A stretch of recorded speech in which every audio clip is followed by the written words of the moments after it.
ሰላም ኩብራትን ኩብራንን ቤተሰብ ሻዶ ሚዲያ በበዘለኽምዎ ሰላም ላተመንና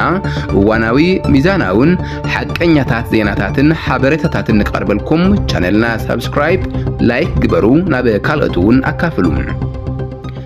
ካበ ውጥረት ትግራይን ሱዳንን ክሳበ ኩናት ሩስያን ዩክሬንን ኢራንን አሜሪካን ጋዛን ላቲቪያን ቻይናን ታይዋንን ዝመዓልቲ ቀልብ ዓለም ስሒብሎም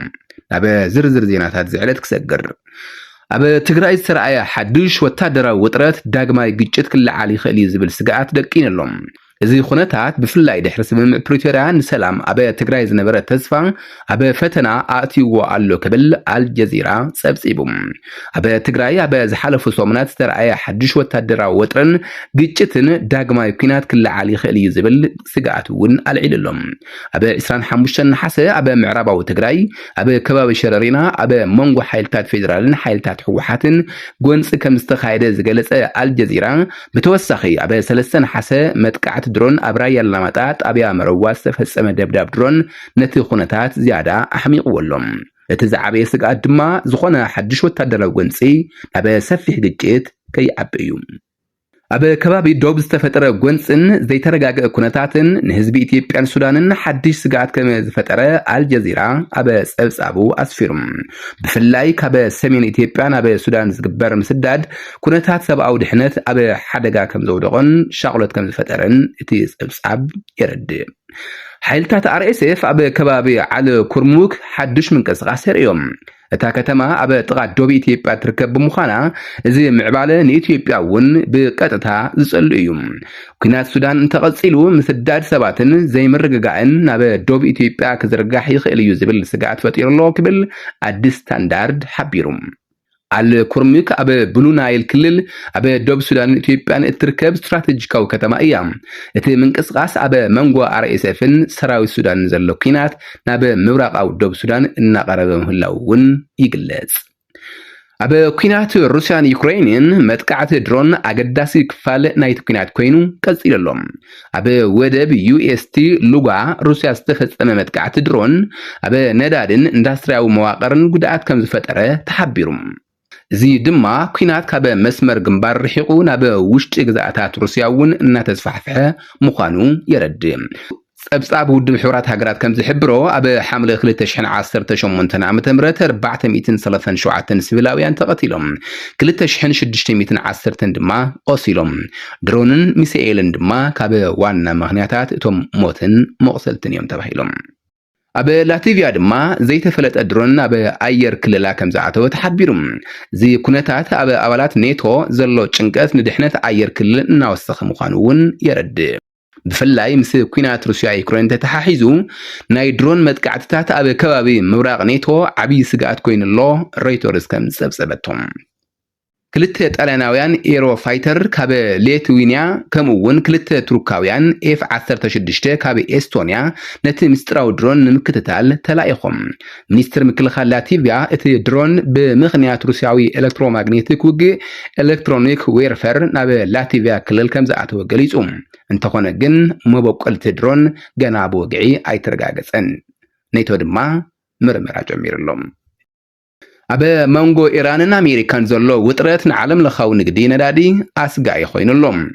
ከም ሓበሬታ አሶሺየትድ ፕሬስ ክልተ ናይ ዩናይትድ ዓረብ ዕምረት ነዳዲ መራኽብ ድሮን ከም ዝተጠቕዓ ዝወፅአ ሓበሬታ አበ ከባቢ ስትሬት ኦፍ ሆርሙዝ ዘሎ ስጋኣት ኣዕቢዎሎም እዚ መስመር ንዓለም ለኻዊ ንግዲ ነዳዲ ኣዝዩ ወሳኒ ብምዃኑ አበ ምዕፃው ወይ ምስትንካል ዋጋ ነዳዲ ብቐጥታ ክጸልዎ ይኽእል አበ ጋዛ ድማ ዲፕሎማሲያዊ ጻዕርታት ንምቁራጽ ተኽሲ ቀጺሎም ኣለዉ ጃሬድ ኩሽነር አበ ዝመጽእ ሰሙን አበ እስራኤል ከይዱ ብዛዕባ ጉዳይ ጋዛ ክዘራረብ ከም ዝኽእል ሮይተርስ ሓቢራ ዕላማት ዝርርብ ምቁራጽ ተኽሲ ምልቃቕ ተጋደልትን ምስ ሰብኣዊ ሓገዝ ተኣሳሰሩ ጉዳያትን ዝምልከት እዩ እቲ ዝዓበየ ዕንቅፋት ኮይኑ ዘሎ ግን ምፍታሕ ዕጥቂ ሓማስን ምውፃእ ሰራዊት እስራኤልን እዩ ሓማስ ንመደብ ምፍታሕ ዕጥቂ ብሓፈሻ ተቐቢሉ እኳ እንተኾነ መንግስቲ እስራኤል ሙሉእ ምፍታሕ ዕጥቂ ሓማስ ቅድሚ ምውፃእ ሰራዊቱ ክረጋገጽ ምጥላቡ እዩ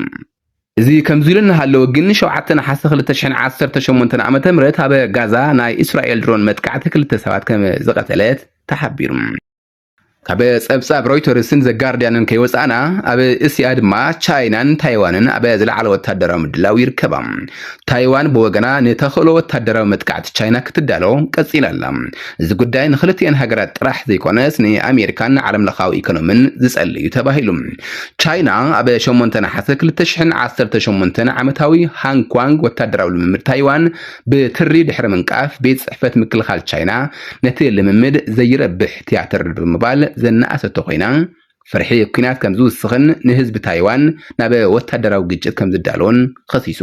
ታይዋን ግን እቲ 10 መዓልቲ ዝወስድ ሃንኳንግ ልምምድ ንምድላው ሰራዊትን ህዝብን ንክምክት ኣብ ኩነታት ወራር እዩ ኢላ ትገልጽ። እዚ ዓመት ድማ ድሮን፣ ሚሳኤል፣ ናይ ኢንተርኔት ምቁራፅን ካልኦት ግሬይ ዞን ስጋኣታትን ዝምልከቱ ምድላዋት ዝሓወሰ እዩ። ኣብ ብዙሓት ክፋላት ኣውሮፓ ዝተዘርግሐ ባርዓት ሓዊ 1000 ሰባት ካብ መንበሪኦም ክወፁ ኣገዲዱ። ክሮኤሽያ፣ ፍራንስን ጀርመንን ካብተን በቲ ሓደጋ ባርዕ ዝተጸለዋ ሃገራት ኮይነን ኣለዋ። ኣብ ሰሜናዊ ግሪክ ድማ ባርዕ ናብ መንበርን መዋስን ባሕርን ምስ ቀረበ ልዕሊ 300 ሰባት ብባሕሪ ክድሕኑ ተገዲዶም። ኣብ ፈረንሳይ ኣብ ላንደስ ከባቢ 525 ሰባት ካብ መንበሪኦም ክወፁ ተኣዚዞም። ኣብ ጀርመን እውን ኣብ ሄርትገንዋድ ከባቢ 1800 ሰባት ተፈናቂሎም ከም ሓበሬታ ሮይተርስን ዘጋርዲያንን። ክቡራትን ክቡራንን ተኸታተልቲ ሻዶው ሚድያ ናይ ዝዕለ ዜናታት ነቶም ክትከታተልዎም ፀናሕኹም ይመስሉ ነይሮም። ቻናልና ሳብስክራይብ፣ ላይክ ግበሩ፣ ናብ ካልኦት እውን ኣካፍሉ። ዕለታዊ ዜናታት ሻዶው ሚድያ ይከታተሉ። ሰላም ኩኑ። ሻዶው ሚድያ ማሕበራዊ፣ ኢኮኖሚያዊ፣ ታሪኻውን ፖለቲካውን ፍልስፍናታት ትግራይ ንስትግሃዳዊ ዓለም ከመይ ይላኸዱ ጸኒሖምን ከመይ ይኸዱለውን ከመይ ክኸዱ ይግባእን ዝድህስሱ ትሕዝቶታት ናብ ቤተሰብ ሻዶው ሚድያ ክቐርቡ እዮም። ሻዶው ሚድያ ድምፂ ውፅዓት ልሳን ሓቀኛታት ኮይኑ ከገልግል እዩ። መዓልታዊ ዜናታትን ትንታነታትን ድማ ኣብ ሻዶው ሚድያ ክቐርቡ እዮም። ሕቡኣትን ቁሉዓትን ሓቅታት ኣብ ሻዶው ሚድያ ክምርመሩ እዮም። ክቡራትን ክቡራንን ቤተሰብ ሻዶው ሚድያ ትሕዝቶታት ሻዶው ሚድያ ንምክትታል ኣብ ዩቱብ ቻናል ሻዶው ሚድያ ሳብስክራይብ ይግበሩ። ሻዶው ሚድያ ሚድያ ሓቂ፣ ሚድያ ፍትሒ፣ ሚድያ ማዕርነት። ሻዶው ሚድያ